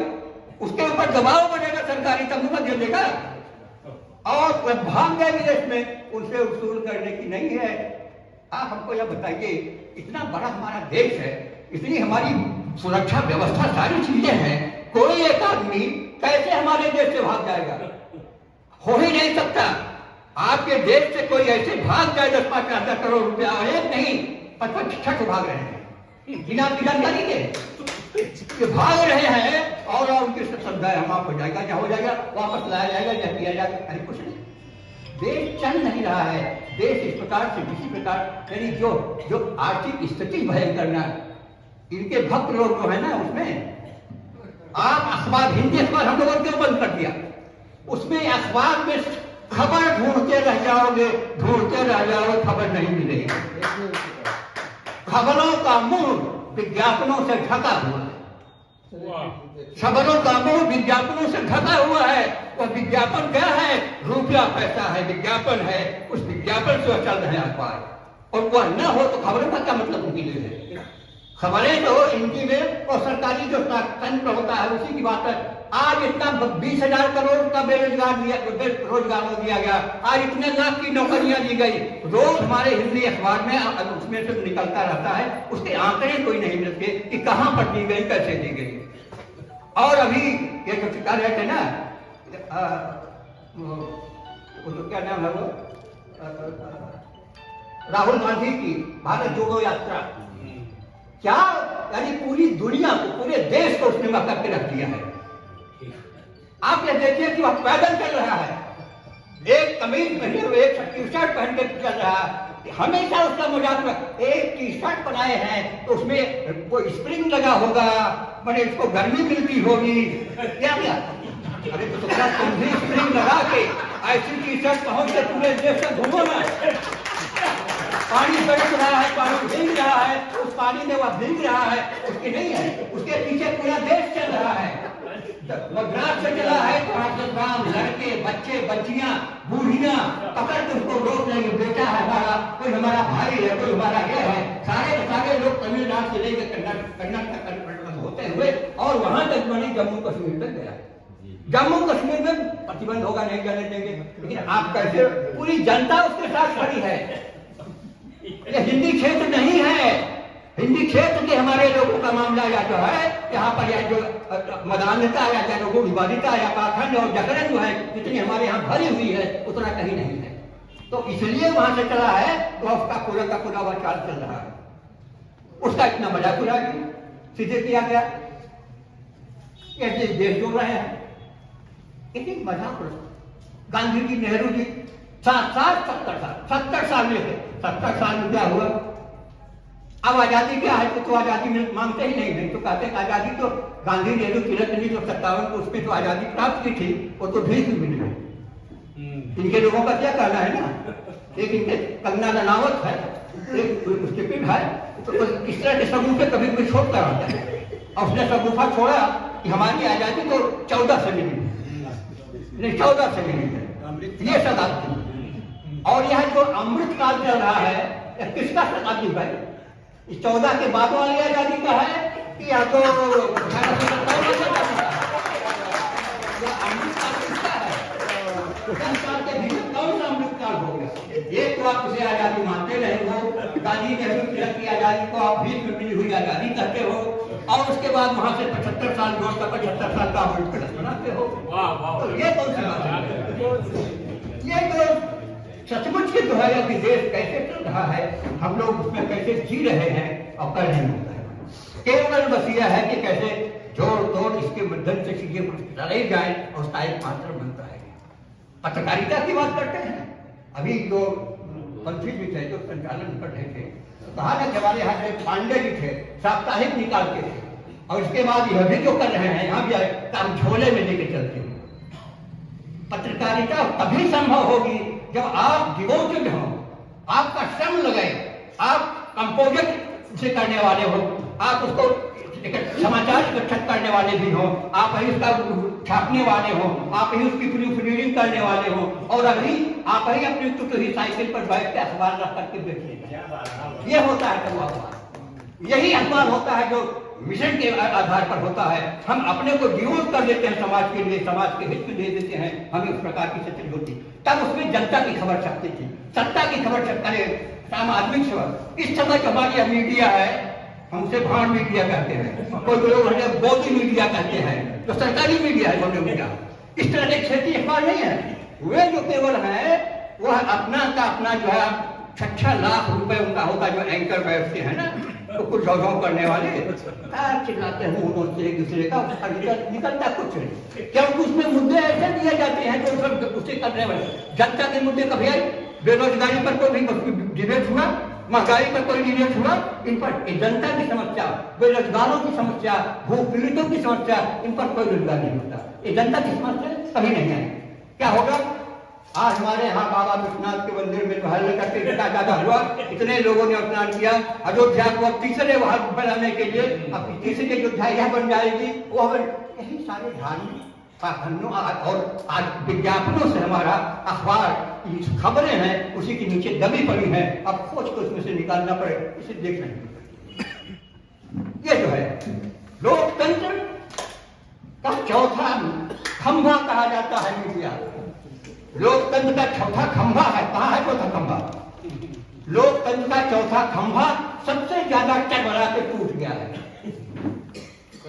क्योंकि मीडिया को इतना अधिकार होता था, मीडिया इतनी शक्तिशाली होती थी कि अपने समय समाज का संचालन करने वाली सत्ता की भी अगर सत्ता गलत कर रही है, अगर जनता विरोधी काम कर रही है, अगर वह अन्याय कर रही है, तो मीडिया को यह शक्ति थी, यह पावर था, वह खड़े आपके सीधे सीधे आलोचना कर सकती है। क्या आज मीडिया उसकी आलोचना कर सकती है? कहां कर सकती है? कोई एक दो बार कोई लीडर होके गया तो सुना दिया जाएगा जेल है। आप देख लीजिए कितने लोग भीमा कोले गांव के नाम पर जेल में बंद हैं। एक से नहीं, वो सुधा भारद्वाज जैसी पत्रकार अमेरिका में नौकरी करती थी और नौकरी करने के बाद वह नौकरी छोड़कर छत्तीसगढ़ के आदिवासियों के बीच में सेवा करने के लिए, उनकी हालत सुधारने के लिए आई। क्या पड़े उनको भाई, लाखों के रुपया वह नौकरी करती थी, लेकिन आकर के वहां छत्तीसगढ़ में काम कर रही है। और उसको क्या हुआ, अंत में उनको जेल में डाल दिया गया।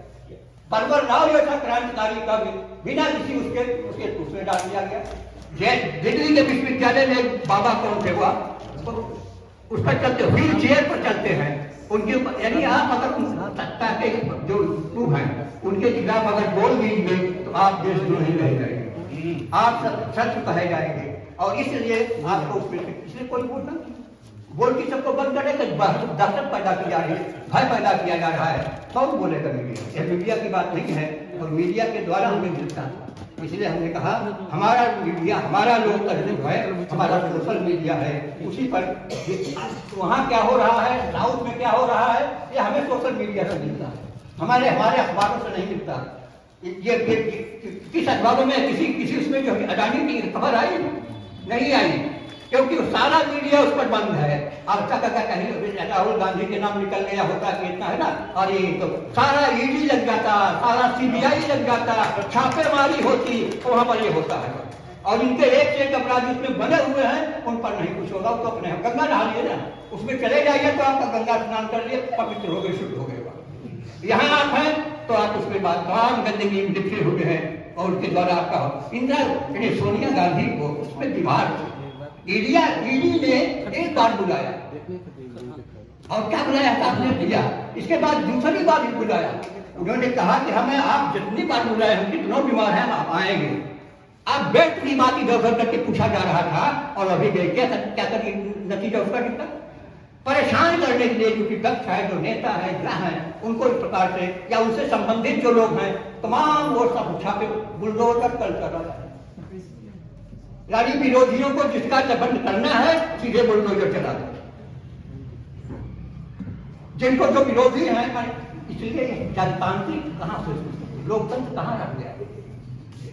सारा चाहे कार्यपालिका हो, चाहे न्यायपालिका हो और चाहे मीडिया उसका चौथा खंभा हो, सब के सब स्पष्ट से दिखाई पड़ रहे हैं। और केवल कुछ लोगों के द्वारा वह सरकार चल रही है, हम उसके पीछे हाथे जा रहे हैं, चल रहे हैं। हम बोल नहीं सकते, हमारे लोकतंत्र के मुंह पर ताला लगा हुआ है।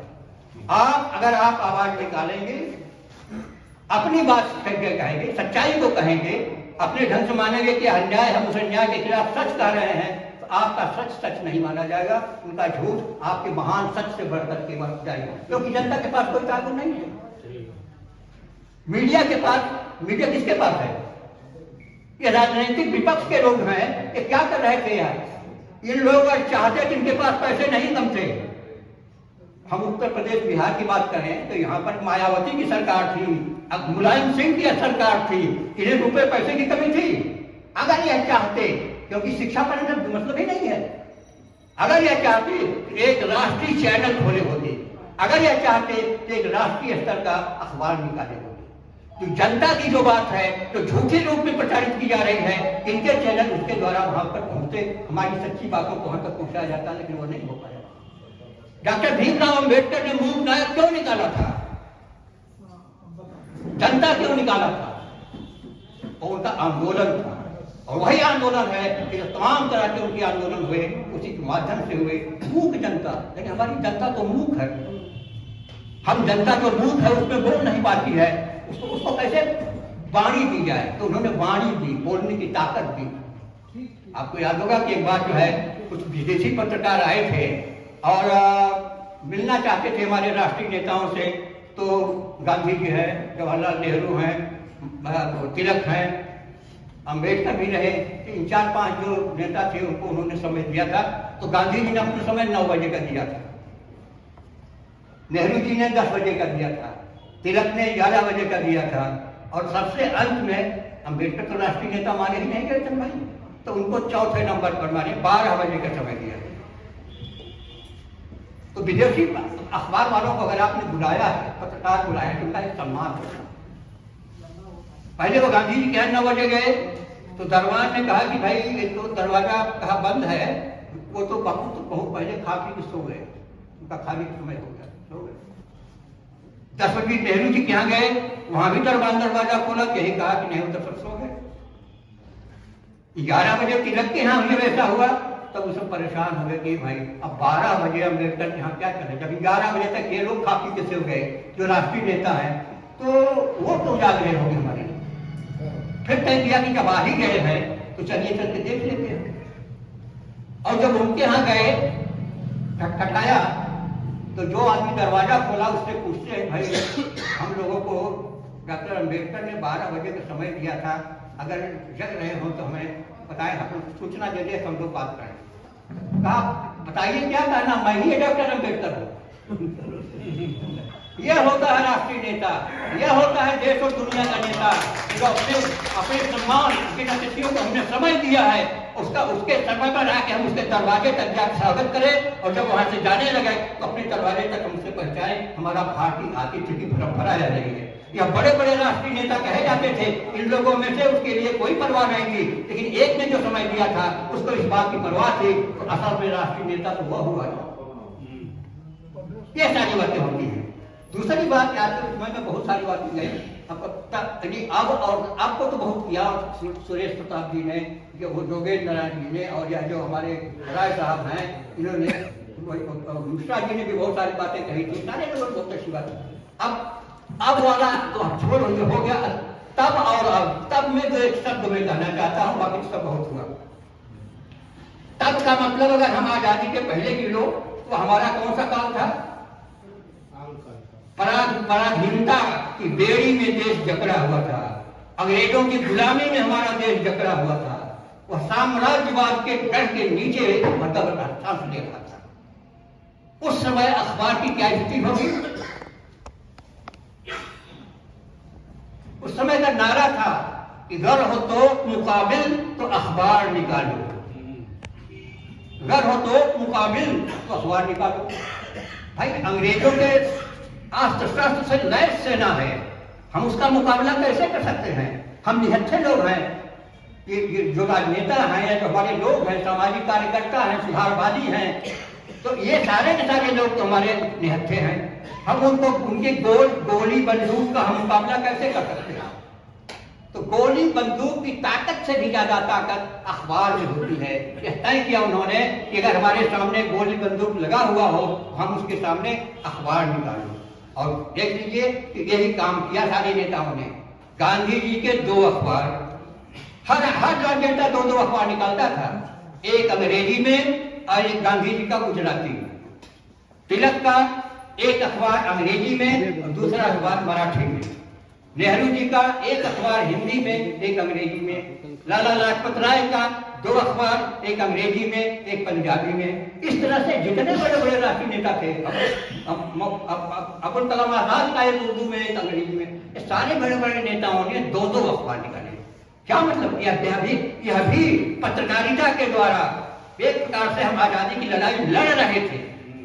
और उस समय पत्रकारिता और साहित्य का जुगलबंदी जितनी दिखाई पड़ती है, वैसी और दूसरों में हिंदी की पत्रकारिता देख लीजिए, भारतीय की पत्रकारिता, प्रेमचंद की पत्रकारिता, जितने बड़े पत्रकार थे, जितने बड़े साहित्यकार थे, उतने ही बड़े पत्रकार थे। भारतीय उसके जो हरिश्चंद्र जसचंद्रिका, भारतीय गोस्वामी का, प्रेमचंद का जो है हंस पत्रिका, जो खत्म हो गई थी, अब फिर दिल्ली से निकल रही है, वो चल ही रही है। हंस और यह जो पत्रिकाएं थी उनकी, यह जो है साहित्य और उसका जो है माखनलाल चतुर्वेदी, गणेश विद्यार्थी, ये तमाम साहित्यकार भी थे और पत्रकार भी थे। क्या कहना मुश्किल है कि सबसे बड़े पत्रकार थे या सबसे बड़े साहित्यकार थे? यह जुगलबंदी थी। तो ये जो है इन लोगों ने साहित्य के माध्यम से, पत्रकारिता के माध्यम से अपनी लड़ाई लड़ी, हक की लड़ाई लड़ी, बिना तोप के, बिना बंदूक के, बिना उसके अपने औजारों से, अपनी मानवीय औजारों के आधार पर यह संघर्ष करके गांधी को प्राप्त किया और अंत में हम लोगों को जाना पड़ा। सीना तान जो खड़े हो गए थे लेकर के वहां से, और कितने लोग मारे गए बताया जाता उसमें ना। ग्रैंड ट्रंक रोड के किनारे किनारे जो तमाम आम के पेड़ लगे हुए थे उस पर लाशें ही लाशें लटकती हुई दिखाई पड़ती हैं। और जब अंग्रेजी गुलाम इस प्रकार से दमन किया गया तो एक अंग्रेज अधिकारी ने बहादुर शाह जफर को एक पत्र लिखा, पस्त हो गया तो कहा कि दम दमे में दम नहीं है, खैर मांगो जान की, ऐ जफर अब ठंडी पड़ी अब तेग हिंदुस्तान की। अब क्या करोगे? हिंदुस्तान की तेग अब ठंडी पड़ गई, परास्त हो गए हैं, पराभूत हुआ है, हमने उनको मार के पीट के जैसे भी होता है हमने उनको पस्त कर दिया। जो वो भी गद्दी से उतार दिया जाता है। तो वह बूढ़ा बादशाह बहादुर शाह उसने पत्र लिखा वहां कि गाजी हमारे गाजी माने हमारे जो लोग हैं, हमारे जो सोशल वर्कर हैं, जो सोशल एक्टिविस्ट हैं, जो प्राण को बाजी लगा करके युद्ध की लड़ाई लड़ रहे हैं, ये लोग जब तक जिंदा हैं तब तक हम लोग आपको लंदन तक खदेड़ के मारेंगे। और वही आदमी हुआ। आपको याद होगा, आपको जो वहां का कांड था, पंजाब का जालियांवाला बाग कांड था, जो भयंकर लोग मारे गए थे, उसमें एक जो वो था, वो क्या नाम,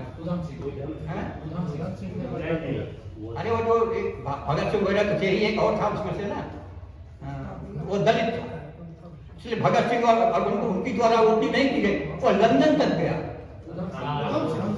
लंदन को जनरल डायर के घर में घुस करके उनको गोली मारा। और वह जो है 12 साल का था जब जालियांवाला कांड हो रहा था। 12 साल की अवस्था में अपने सामने तमाम चीख पुकार है कि गोली गाली हो रहा था, अंग्रेजों का नंगा नाच हो रहा था, वो सब देखा।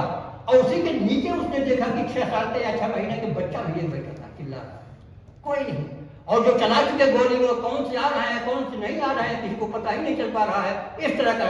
तो उनको उस समय के लोगों में इतना जज्बा था कि हमने अब देखा तो जो लोगों को देख करके विचलित हो गए, इतने सारे लोग सब पड़े हुए हैं, ढंग से लोग पड़े हुए हैं, तो उसको देख करके जो है वो तो हुआ। और कौन ऐसा करेगा, वहां जाने को मारने का मतलब प्राण हथेली पर लेके जाना, जानते उसके बाद हम बचेंगे नहीं। और वहां पर पूछा लोगों ने कि तुमने ऐसा क्यों किया, क्यों मरना चाहते हो? कहा कि मैं इसमें मरूंगा तो हमारे जो तमाम सारे लोग हैं, हम ये होगा कि हमारे देश के साथ जो गद्दारी की थी आपको हमने बदला दिया, और उसका जज्बा हमारे लोगों के भीतर आएगा और वे लोग उसका अपना तो ये हमारी बात ये होती है कि हमारी आज़ादी की लड़ाई थी और उसका ये जो घोर रूप होता था, जो औपनिवेशिक दास्ता के काल में जो हम लड़ाई लड़े थे, उस प्रकार की लड़ाई का अंतिम समय जो ये उससे आता है या उससे आ रहा है। ये ठीक कहा मैंने इन लोगों ने कि आजकल तो इलेक्ट्रॉनिक का युग है, जो टेक्नोलॉजी का युग है, उसका सब बहुत आगे बढ़ गया है, ये सब हो गया है, लेकिन फिर भी हम उससे जुड़े हुए हैं कि नहीं, हमने हमारे भीतर ताकत नहीं, हम डर है, भय है, हम नहीं बोल सकते। तो इस तरह से लेकर के जो मीडिया हर तरह से घिरी हुई है, उसका वह रूप नहीं होगा।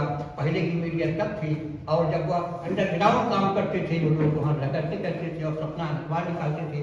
जैसे आज आप क्षेत्रीय अखबार निकाल, कोई साधन नहीं मिलेगा, कोई सरकारी सहायता मिलेगी, नहीं कुछ मिलेगा, जितना कुछ चंदा मिला, जितना पैसा मिला झोला में रखा हुआ है, उसको बांटने का काम भी आप करें, यही असल पत्रकारिता होगी। भविष्य इसी पत्रकारिता का है। वह जो यह जो तथाकथित हिंदी के राष्ट्रीय अखबार हैं, उनका कोई भविष्य उस रूप में नहीं है, क्योंकि जनता की खबरें उसमें नहीं आएंगी, गांव गिराम ढूंढते रह जाएंगे, उसमें नहीं मिलेगा। इस तरह से जो मिलेगा जो समाज है, समाज में क्या हो रहा है, क्या उलटफेर हो रहा है, समाज में कैसे लोग हो रहे हैं, किस प्रकार से, तो शिक्षा और स्वास्थ्य के रूप में जो सबसे ज्यादा जरूरत होती है आदमी की, उस पर दोनों पर यही सरकार ने, सारी सरकारों ने, कोई सरकार किसी की नहीं हो, चाहे केंद्रीय सरकार नहीं हो, चाहे प्रांतीय सरकार नहीं हो, शिक्षा और स्वास्थ्य सबसे उपेक्षित मुद्दे रहेगा, चाहे कोई सरकार नहीं हो, क्योंकि यह गरीबों से, आम आदमी के, गांव के रहने वाले जो तमाम सारे 80% आबादी का मुद्दा होता है शिक्षा और स्वास्थ्य। यही लोग बिना स्वास्थ्य के अभाव में, बिना उसके बढ़ते जाते रहते हैं। कोरोना काल में आपने देखा होगा कि लोग लेकिन अपने बाप को अपने पिता को ढूंढ रहे हैं, बांटा बढ़ते रहे हैं, किसी को जगह नहीं मिल रही है। अरे भाई ये तो कोरोना पीड़ित होगा नहीं, और वो देखते देखते अस्पताल में नहीं पहुंचे और लोग मर गए। तो जो आपदा के काल में हमारी मानवीयता कितनी घट हो जाती है, ऑक्सीजन की कमी में कितना लोग हुआ, वह जो आपदा का काल था उस समय जो हमारे उद्योगपति थे माला माल हो रहे थे, मीने खरीद रहे थे, ये सब पाना हो रहा था, और जो तमाम सामान खरीदे जा रहे थे उसको लेकर के उस पर कमीशन खाते थे वहाँ पे, जनता नहीं होती वहाँ पे। तो ये जो स्थिति होती है बहुत बदल गई है। समाज बदलता है, देश बदलता है, बदलने के साथ साथ समाज की स्थितियाँ बदलती हैं, उसके संसाधन बदलते हैं, पत्रकारिता का मापदंड भी बदलता है, तो ये सब हो रहा है। लेकिन आदमी की मनुष्यता जब तक नहीं होगी, मनुष्य की मनुष्यता, ये लेखक होना बड़ी बात है, बड़ा लेखक होना और भी बड़ी बात है, लेकिन लेखक का मनुष्य होना सबसे बड़ी बात है। तो अगर उसको मनुष्यता नहीं है तो वह बड़ा से बड़ा लेखक हो, उसमें मनुष्यता नहीं है, संवेदनशीलता नहीं है, तो बड़ा लेखक को ढंग से मुझसे नहीं मान सकते। इतनों में तो साहित्य का विद्यार्थी पत्रकारिता से कोई मतलब नहीं है, लेकिन थोड़ी बहुत जो बातें रही हैं इन पत्रकारों के साथ संगत करने से, आगे से जाने से, सुनने से कुछ बातें कहना था, तो मैंने कहा। और आप समय में लूँगा तो वो होगा कि मैंने ही ज़्यादा समय ले लिया और जाने का वक्त भी हो रहा है, इसलिए अपनी बात नहीं खत्म करता हूँ। आपने ध्यान से सुना, धन्यवाद।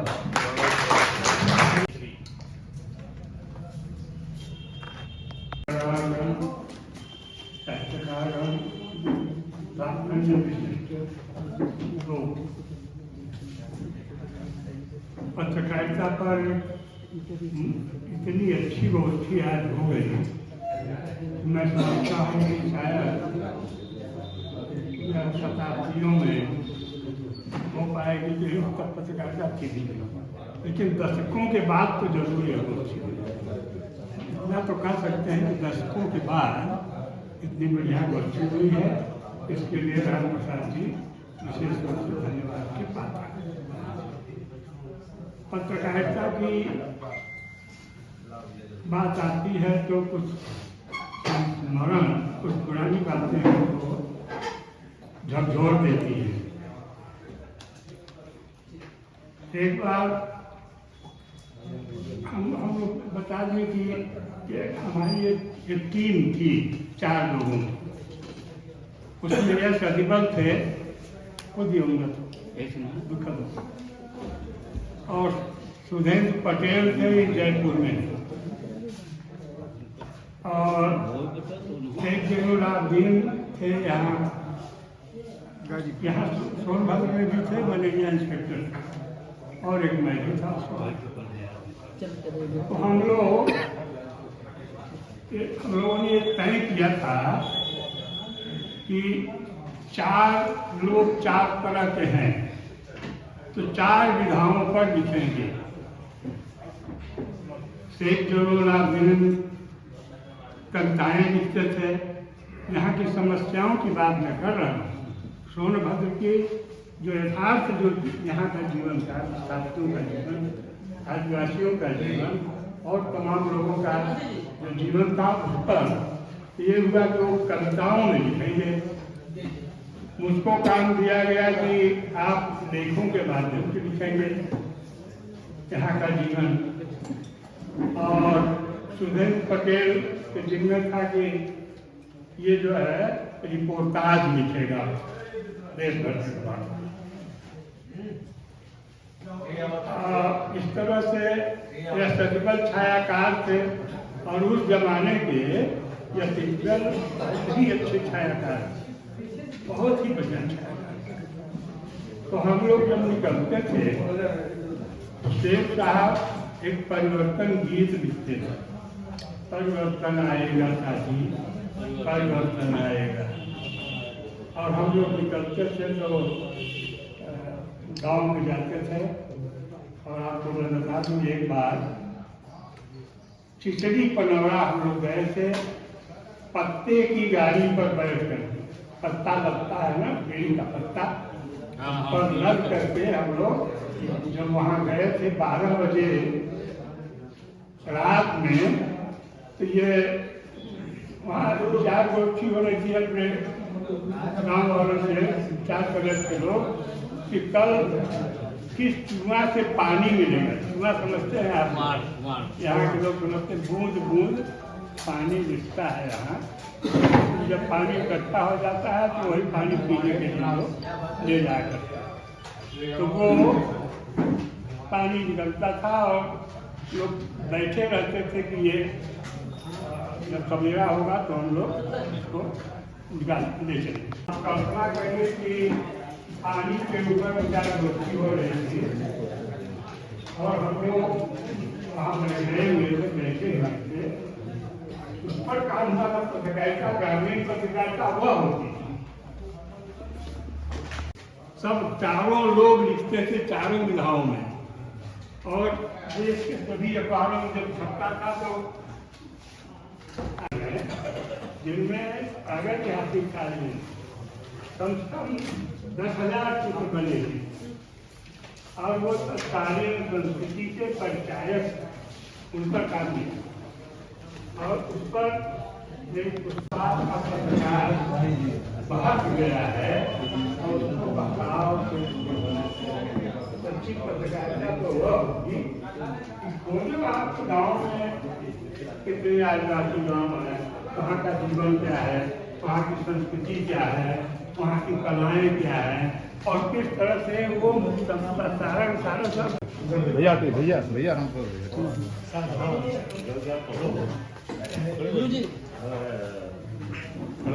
इधर इधर भैया इधर, अरे ए खड़े भैया फोटो लगे, हाथ लगाइए इधर इधर।